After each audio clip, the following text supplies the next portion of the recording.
بسم اللہ والصلاة والسلام علی رسول اللہ محمد وعلی آلہ واصحابہ وازواجہ اجمعین۔ شروع اللہ کے نام سے اور اللہ کی رحمتیں اور سلامتی ہو اللہ کے رسول محمد پر اور ان کی آل پر اور ان کے صحابہ پر اور ان کی بیگمات پر۔ السلام علیکم ورحمۃ اللہ وبرکاتہ۔ آج کل برقی ذرائع ابلاغ یعنی الیکٹرانک میڈیا، سوشل میڈیا پر ایک عجیب و غریب پیغام پھیلایا جا رہا ہے جو کچھ بھائی بہنوں کی طرف سے مجھے بھی ارسال کیا گیا اور اس کے بارے میں پوچھا گیا۔ اس پیغام میں لوگوں کو اپنے پیغامات میں قرآن کریم کی آیات مبارکہ ارسال کرنے سے منع کیا گیا، اور منع کرنے کے اسباب میں یہ کہا گیا ہے کہ ایسا کرنے سے قرآن کی بے حرمتی ہوتی ہے، کیونکہ لوگ اپنی ڈیوائسز یعنی جو آلات برقی اور برقیاتی آلات وہ استعمال کرتے ہیں وہ اپنی ڈیوائسز لے کر ٹوائلٹ وغیرہ میں بھی جاتے ہیں، اس لیے قرآن کی بے حرمتی ہوتی ہے۔ اور یہ بھی کہا گیا ہے کہ یہ ڈیوائسز ناپاک ہیں، اس لیے ان میں قرآن کریم کی آیات رکھنا جائز نہیں۔ اور یہ بھی کہا گیا ہے کہ انسان ہر وقت وضو اور طہارت کی حالت میں نہیں ہوتا، لہٰذا جب ایسی حالت میں وہ اپنی ڈیوائس میں قرآن کریم کی آیات کو کھولتا اور چھوتا ہے تو وہ گناہ گار ہوتا ہے۔ اور یہ بھی کہا گیا ہے کہ پیغامات حذف کر دیے جاتے ہیں، یعنی وہ پیغامات جن میں قرآن کریم کی آیات شریفہ ہوتی ہیں وہ پیغامات حذف کر دیے جاتے ہیں تو قرآن کریم کی آیات بھی حذف ہو جاتی ہیں، اور قرآن کریم کو مٹانا، آیات کو مٹانا، انہیں حذف کرنا قیامت کی نشانیوں میں سے ہے، اور یہ بتایا گیا ہے کہ مسلمان اپنے ہاتھوں سے یہ کام کریں گے، لہٰذا جو کوئی بھی ایسا کام کرے گا وہ گناہ گار ہوگا۔ اور مزید کچھ اسی قسم کی بہت دیگر بے بنیاد باتیں اس پیغام میں نشر کی گئی ہیں۔ میرے محترم سامعین، میرے بھائیوں بہنوں، اس پیغام کا مختصر سا جواب تو یہ ہے کہ ان سب باتوں کو ہمارے دین اسلام میں کوئی تائید نہیں ملتی، بلکہ ان باتوں کے خلاف دلائل میسر ہیں۔ اور کچھ مختصر تفصیل کے طور پر یہ کہتا ہوں کہ لگتا تو یہ ہے کہ یہ پیغام کسی اسلام دشمن کا بنایا ہوا ہے، یا کسی ایسے شخص کا جسے دین کا کچھ علم نہیں، بس اپنی ہی کسی سوچ کی بنا پر یہ سب کچھ اس نے بنایا، لکھا اور نشر کر دیا۔ بہرحال پیغام بنانے والا کوئی بھی رہا ہو، اس پیغام کا اصل مقصد بڑا واضح ہے کہ مسلمانوں کو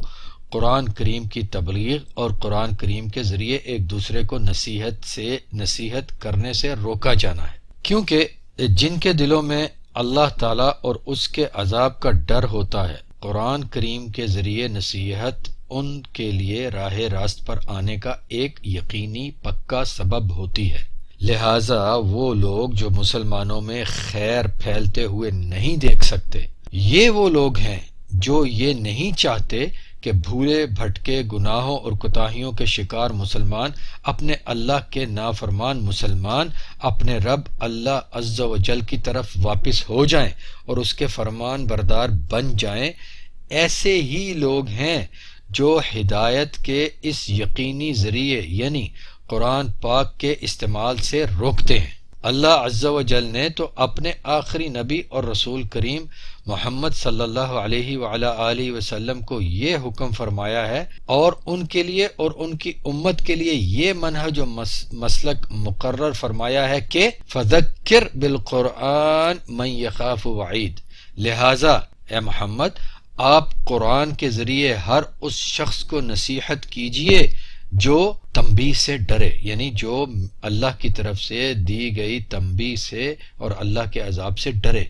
سورۃ قاف آیت 45 سامعین کرام، اللہ سبحانہ و تعالیٰ کے اس فرمان شریف کی روشنی میں اگر یہ کہا جائے کہ قرآن کریم کے ذریعے نصیحت کرنا تو واجب ہے تو ایسا کہنا غلط نہ ہوگا۔ لہذا جو لوگ قرآن کریم کی آیات کو نشر کرنے سے منع کرتے ہیں وہ یقیناً گمراہی کا شکار ہیں۔ رہا معاملہ مختلف ڈیوائسز یعنی برقی اور برقیاتی آلات، موبائلز، لیپ ٹاپس، کمپیوٹرز،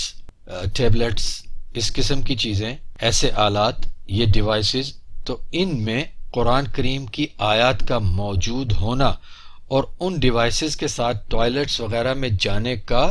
معاملہ، تو ان ڈیوائسز میں قرآن کریم اپنے الفاظ کی اصل ماہیت کے ساتھ تو نہیں ہوتا، بلکہ برقی اشارات الیکٹرک سگنلز کی صورت میں ہوتا ہے، جو کچھ مختلف احکام کے مطابق دیگر معالجے کے بعد ہی الفاظ کی صورت میں دکھائی دیتے ہیں، یعنی مختلف الیکٹرک سگنلز کی صورت میں ہوتا ہے جو ڈیفرنٹ پروگرامڈ پروسیس کے مطابق الفاظ کی صورت میں دکھائی دیتے ہیں۔ لہٰذا یہ سمجھنا کہ کسی ڈیوائس میں قرآن کریم ظاہر کرنے والے پروگرام ایپلیکیشن کا وجود، اس ڈیوائس میں قرآن کریم کا موجود ہونا ہے، ایسا کہنا محض ایک شک ہے جس کی کوئی شرعی حیثیت نہیں، اور نہ ہی تکنیکی طور پہ ٹیکنیکلی یہ بات ثابت ہوتی ہے، لہٰذا ایسا سمجھنا مردود ہے۔ ذرا غور فرمائیے محترم سامعین، قرآن مبارک کے نزول سے لے کے آج تک الحمدللہ لاکھوں حافظ قرآن دنیا میں رہتے چلے آ رہے ہیں، ان کے سینوں میں بھی تو قرآن ہوتا ہے۔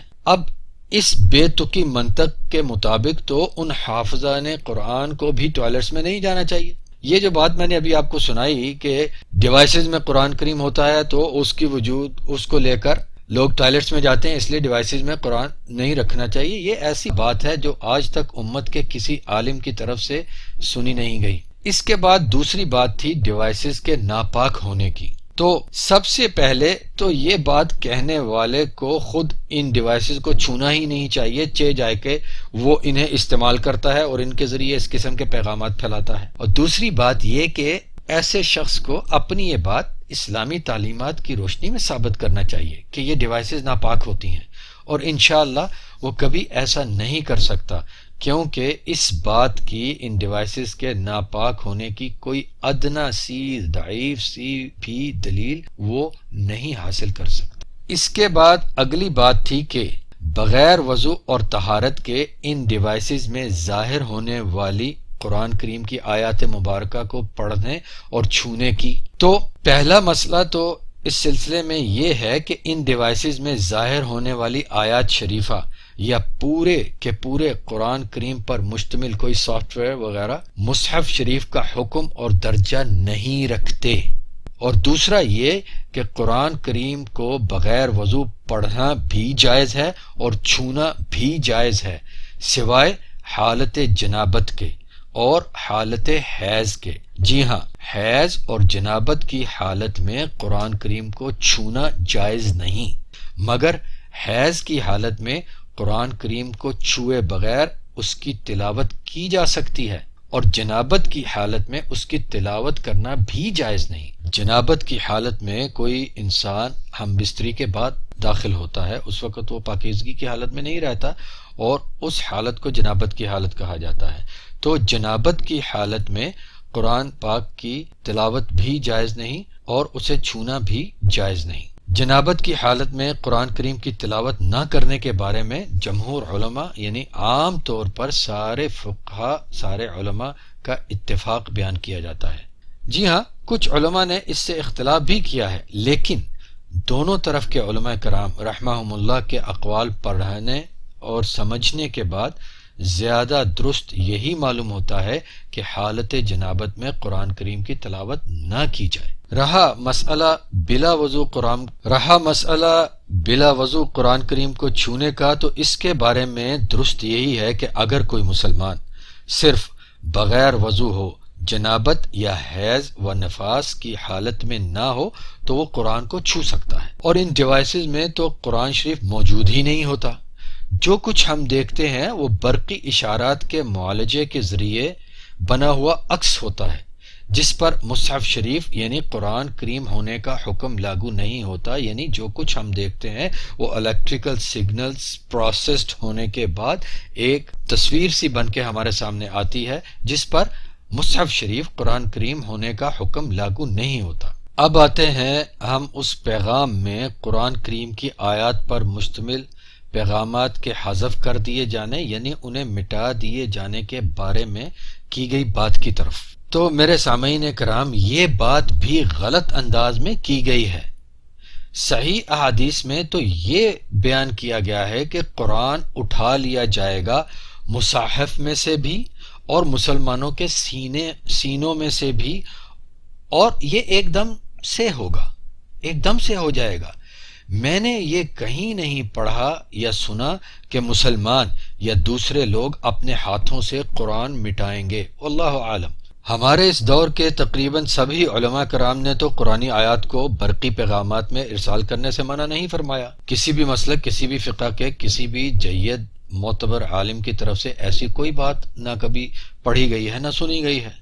یوں بھی قرآن کریم صرف انہی پیغامات تک تو محدود نہیں ہے جو ان پیغامات کے حذف کر دینے سے قرآن کریم اٹھا لیے جانے کا اندیشہ ہو، یا ان پیغامات کا حذف کیا جانا قرآن کریم کے اٹھا لیے جانے کا سبب محسوس ہو۔ آخر میں ایک دفعہ پھر کہتا ہوں کہ یہ پیغام قرآن کریم کے ذریعے نصیحت کو روکنے کی مذموم کوشش ہے۔ مسلمانوں میں قرآن کریم کی آیات شریفہ کی وجہ سے آنے والی تبدیلی جو کہ اللہ کی طرف پلٹنا ہے، اور اللہ اور اس کے آخری رسول اور نبی کریم محمد صلی اللہ علیہ وعلی آلہ وسلم کی تابع فرمانی اختیار کرنا ہے، اس تبدیلی کو روکنے کی بیہودہ کوشش ہے۔ لہذا اس پیغام اور اس جیسے دوسرے پیغامات کی بنا پر اللہ تعالیٰ کے کلام پاک کو نشر کرنے سے رکیے گا نہیں۔ اللہ تعالیٰ ہم سب کو اور ہمارے ہر مسلمان بھائی اور بہن کو ہر شر اور فتنے سے محفوظ رکھے، حق جاننے، ماننے، اپنانے اور اسی پر عمل پیرا رہنے والوں میں سے بنائے۔ والسلام علیکم ورحمۃ اللہ وبرکاتہ۔